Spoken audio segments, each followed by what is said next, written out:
সৰ্বজন ঈশ্বৰ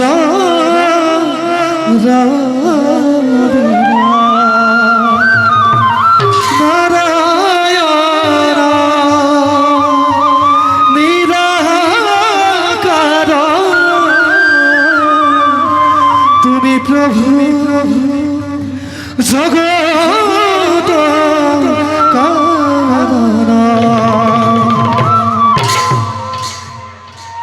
কৃষ্ণ স্বামী মোৰ অঞ্জন বান্ধৱ সেইবাবে আপুনি ঈশ্বৰে অন্ধময় দেখা নাছিলোঁ বহুদিন দিন পোহৰ মনোহৰ ৰূপ শুনিছিলোঁ লোকমুখে তুমি হেনো অতিকে সুন্দৰ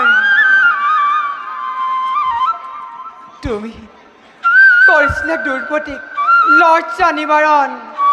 তুমি হেনো বিদুৰৰ ক্ৰঙাল ঠাকুৰ তুমি হেনো প্ৰাণদমৰ প্ৰাণৰো আপোন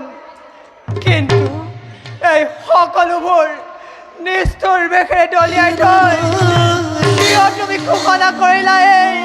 কুৰুক্ষেত্ৰ মহাৰণ দেৱী কিয় কিয় তুমি জ্বলালা এই কান্ধাৰে চিতাৰ ৰণত দেৱী কিয়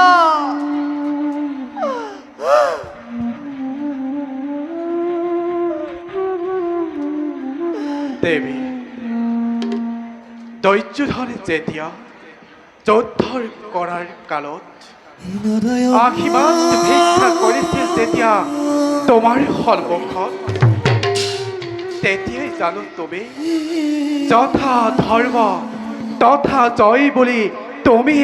আশীৰ্বাদ কৰা নাছিলা অধৰ্মৰ বাবে নিজ দুখৰ বাবে কৌৰৱ ধ্বংস হ'ল সেই কথা তুমি দেৱী জানা ভালদৰে কৃষ্ণ দেৱী তুমিয়েই নোহোৱা জানো প্ৰাপ পুণ্যগৰাকী তেনেস্থলত কিয় যাব দিলা মোৰ পুত্ৰসকলক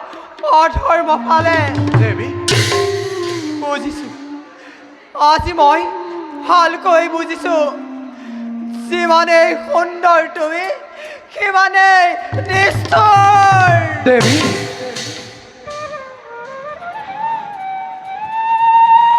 কৃষ্ণ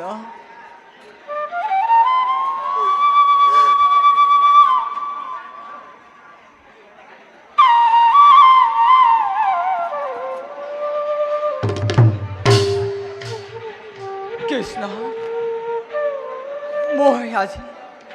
মই আজি তোমাক দিছোঁ অভিশাপ দেৱী মোৰ দৰে পুত্ৰ সুখৰ চিতাৰ অনল জ্বলিব এদিন তোমাৰ বুকুটো ধ্বংস হবা তোমাৰ বংশ জানিবা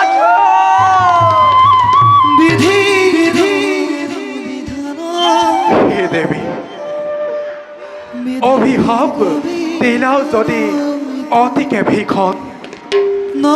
নত হিৰে বান্ধি ললো বিধাতাৰ আশীৰ্বাদ বুলি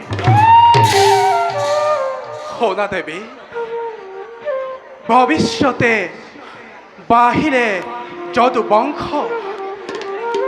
নিজ হাতে ধ্বংস কৰিম আপোন বংশ কৃষ্ণ পুত্ৰৰ শোকত দগ্ধ হৈ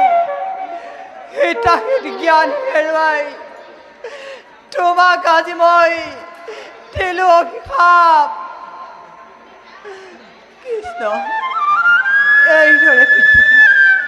চলিছে সংসাৰ চলিব পৃথিৱীৰ মূৰ্খ মানুহ নিজৰ জঞ্জাল নিজেই ঘটাব কোনে পাৰে অন্তৰ তোমাৰ অপাৰ মহিমা